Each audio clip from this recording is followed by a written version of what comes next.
अस्सलाम वालेकुम friends, Ajmal Canada से।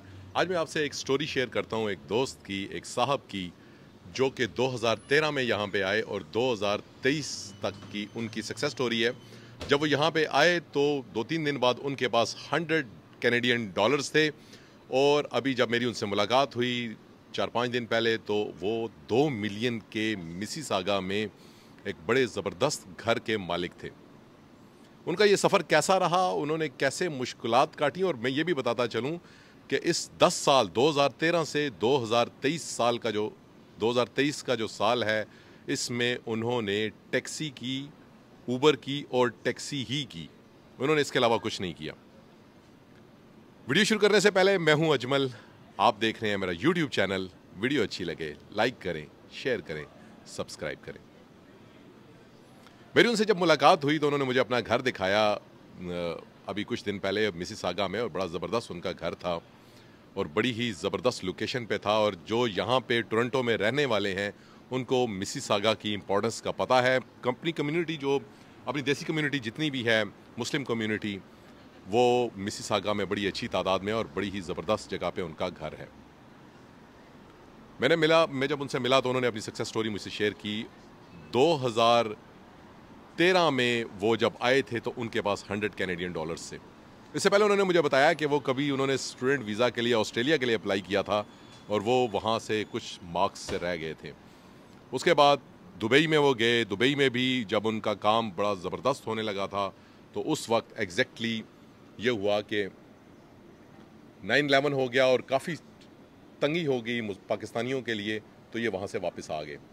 उसके बाद ये लंदन में भी रहे, इंग्लैंड में भी रहे, और इंग्लैंड में भी 3 साल गुजारे इन्होंने। और 3 साल गुजारने के बाद जब इनका कंफर्मेशन होने वाली थी या इनको पक्के पेपर्स या वो फाइनल इनकी एक्सटेंशन होने वाली थी, उस वक्त वहाँ पे 7-7 हो गया और फिर वहाँ से भी इनको वापस आना पड़ा। लेकिन अच्छा काम ये हुआ कि ये किसी भी जगह पे इल्लीगल नहीं हुए। तो कहते हैं ये पाकिस्तान में जॉब कर रहे थे, कंप्यूटर के पढ़े लिखे बंदे हैं और कंप्यूटर की जॉब करते थे। कंप्यूटर का डिप्लोमा भी था इनके पास और बड़ी अच्छी इनके पास एजुकेशन थी। तो 100,000 के करीब जब ये आए यहाँ पे तो 100,000 के करीब इनकी 1 लाख के करीब इनकी सैलरी थी। तो कहते हैं एक रोज़ मैं बैठा हुआ था कंप्यूटर पे, तो मेरे एक दोस्त आए। वो कहते हैं यार मैंने कंप्यूटर पे कुछ काम करना है। कंप्यूटर पे वो कुछ देर करते रहे काम। जब वो चले गए तो उन्होंने देखा कि इनके कंप्यूटर पे कनाडा की ऑफिशियल वेबसाइट खुली हुई है और उस पर एलिजिबिलिटी का वो पेज खुला हुआ है। उस टाइम एक्सप्रेस एंट्री नहीं थी, लेकिन उससे मिलता जुलता फेडरल स्किल वर्कर्स का प्रोग्राम था। इन्होंने उस पर अपने क्रेडेंशियल्स डाले तो पता चला कि ये उसके लिए एलिजिबल हैं। इन्होंने अपने एक दोस्त से बात की कि यार इस तरह मैंने अपने क्रेडेंशियल्स डाले हैं। उससे भी चेक किया, उसने कहा जी आप एलिजिबल हैं, शर्त यह है कि आइल्ट्स के इतने बैंड होने चाहिए। उस टाइम आइल्ट्स के भी इतने ज़्यादा रिक्वायरमेंट नहीं थी। इन्होंने बहरहाल वो आइल्ट्स के बैंड अचीव किए और इनका सारा प्रोसेस शुरू हो गया। अब मसला ये आ गया कि उसके लिए उस वक्त 23 लाख रुपए की रिक्वायरमेंट होती थी। कनाडा के लिए 23 लाख रुपए की रिक्वायरमेंट थी और इनके पास 1 रुपया भी नहीं था। इन्होंने आगे पीछे से पैसे पकड़े, कोई इधर से पकड़े, कोई उधर से पकड़े, कर करा के इन्होंने 23 लाख रुपया किया। 23 लाख रुपया जब इन्होंने अपनी सारी चीज़ें जमा करवा दी, इनकी अप्रूवल होगी और ये PR का इनकी अप्रूवल होगी, जिसे ITA कहते हैं, इनविटेशन लेटर इनका आ गया। अब इन्होंने फिर थोड़े से पैसे इकट्ठे किए कि यार कोई टिकट करूं, टिकट ली। कुछ लोगों के पैसे जिनको अर्जेंट करने थे वापस उनको वापस किए। कुछ ये पैसे लेके कनाडा पहुंच गए। अब कनाडा कहते हैं जी कि 1-2 दिन जब मैं मकान शिकान का अरेंजमेंट किया और ग्रॉसरी डाली तो मेरे पास टोटल $100 रह गए। बाकी जो पैसे रहते थे मैंने वो भी जिन जिन लोगों से लिए थे मैंने वापस कर दिए। अब $100 हैं, 5 बंदे हैं, 3 बच्चे, 2 बड़े, नया शहर है, जानने वाले भी इतने कोई नहीं है।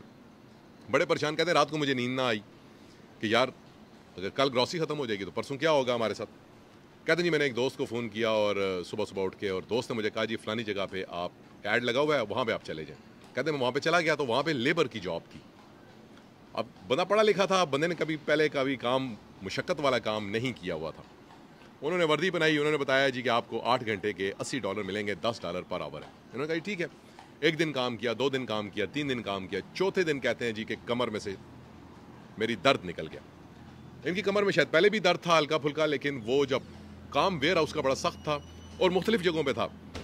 एक दिन एक वेयर हाउस में होता था, दूसरे दिन दूसरे वेयर हाउस में, और काम ये होता था कि आपने कॉटन्स को नीचे से ऊपर रखना है और ऊपर से नीचे उतारना है। तो वो बड़ा मुशक्कत है और उसमें कमर की फिटनेस बड़ी इंपॉर्टेंट है, उसकी बड़ी इंपॉर्टेंस होती है। तो चौथे दिन कहते हैं जी कि मेरी कमर में से शदीद दर्द निकल गया और मैं खड़ा भी ना हो सकूं।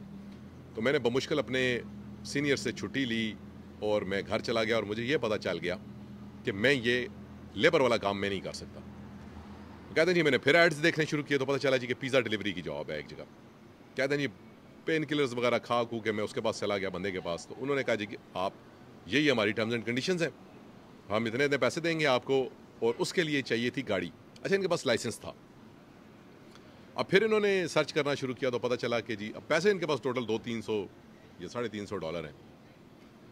इन्होंने शुरू किया सर्च करना तो पता चला जी कि एक कोई गोरी है जिसके पास शेवरलेट खड़ी है पुरानी कोई, और $200 की वो बेच रही है। ये चले गए उनके पास, उससे भाव ताव किया, वो 200 के नज़दीक वो गाड़ी थी, थोड़ा बहुत उसमें काम था, वो एक दोस्त से रिक्वेस्ट की, उसने वो काम सेट कर दिया और इन्होंने पिज़्ज़ा डिलीवरी का काम स्टार्ट कर दिया। अब पिज़्ज़ा डिलीवरी पे 2000 से 2500 इनका बनता और बमुश्किल इनका गुजारा होता। अब इनका बड़ा ख्वाब था कि किसी तरीके से मकान लूँ, मैं घर लूँ, किसी भी तरीके से मैं अपना घर लूँ। और जो टोरंटो में रहने वाले हैं उनको पता है कि 10 साल पहले भी टोरंटो में घर लेना बड़ा मुश्किल था। फिर उनको दोस्तों ने मशवरा दिया कि यार आप जो है वो कोई टैक्सी करो। तो उन दिनों में नई नई ऊबर आई थी, इन्होंने भी ऊबर, कहते हैं जी जब मैंने उनको बताया, ऊबर वाले खड़े थे बाहर, मैं एक जगह से निकला तो बाहर ऊबर वाले खड़े थे और ऊबर का प्रमोशन चल रहा था उन दिनों।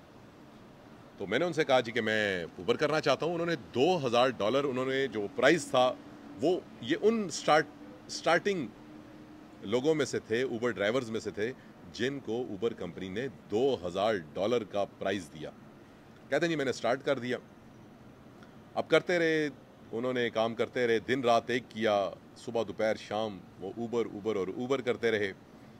और 4 साल बाद इनकी फैमिली में ने भी बड़ा साथ दिया इनका, और सेविंग्स भी इन्होंने की और कोई भी फजूल खर्ची नहीं की।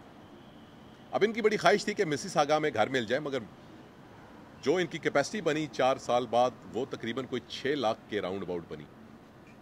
तो ये इन्होंने कोशिश की मगर मिसिसागा में ना घर मिला और फिर इनको घर मिल गया ब्रैम्पटन में। अब ब्रैम्पटन में कहीं जी कि मैंने घर तो ले लिया, लेकिन मैं रोज़ कहूँ यार कि अपनी कम्युनिटी चूँकि मिसिसागा में है, मैं रोज़ कहूँ कि मूव करूँगा, बच्चे भी कहें मूव करेंगे, लेकिन कहते हैं जी वहाँ से मूव करते करते मुझे मज़ीद 4 से 5 साल लग गए।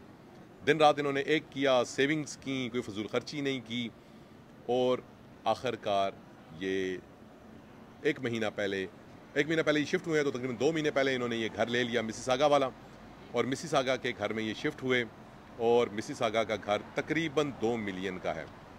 इस तमाम असना में इन्होंने और इनकी फैमिली ने अनथक मेहनत की, बच्चों ने भी बड़ी मेहनत की। बच्चे अब माशाल्लाह बड़े अच्छे गोइंग हैं, स्कूल गोइंग हैं, और इनका हाथ भी बटा रहे हैं, इनके कॉलेजेस में और यूनिवर्सिटीज़ में हैं, बड़ी अच्छी क्लासेस में वो पढ़ रहे हैं, और मिसिसागा के बड़े पोश इलाके में इन्होंने अपना घर लिया। इस सारे अरसे में ये टोरंटो से बाहर निकल के क्यूबेक, मॉन्ट्रियल, कैलगरी, वैंकूवर किसी भी इलाके में नहीं जा सके। बहुत हुआ तो संडे को ये किसी के घर चले गए या कोई इनके घर आ गया, तो ये ही अय्याशी इन्होंने की। और इस 10 साल के अरसे में तकरीबन 2 मिलियन का घर इन्होंने एक्वायर कर लिया, और उसकी तकरीबन इन्होंने बता रहे थे कि मैंने 35-40% तकरीबन इन्होंने डाउन पेमेंट कर दी। और मुझे उन्होंने ये भी बताया, और बड़ा माशाल्लाह अच्छा घर बना हुआ था उनका, उन्होंने ये भी बताया कि अगर मैं पाकिस्तान में होता और इस वक्त होता, तो इन 10 सालों में जब ये छोड़ी थी इन्होंने, वहाँ से पाकिस्तान छोड़ा था, तो 1 लाख की तकरीबन 1 लाख सवा लाख की इनकी सैलरी थी। और जो कुछ कमाते थे वो यानी कि खा जाते थे, बच्चों की फीसें फलाने इन चीज़ों में चला जाता था। तो कहते हैं कि अगर आज मैं पाकिस्तान होता तो अभी ये मेरा तकरीबन 3 बेडरूम का घर है, ये शायद मैं 1 बेडरूम का घर भी ना बना सकता, मैं जो मर्ज़ी कर लेता।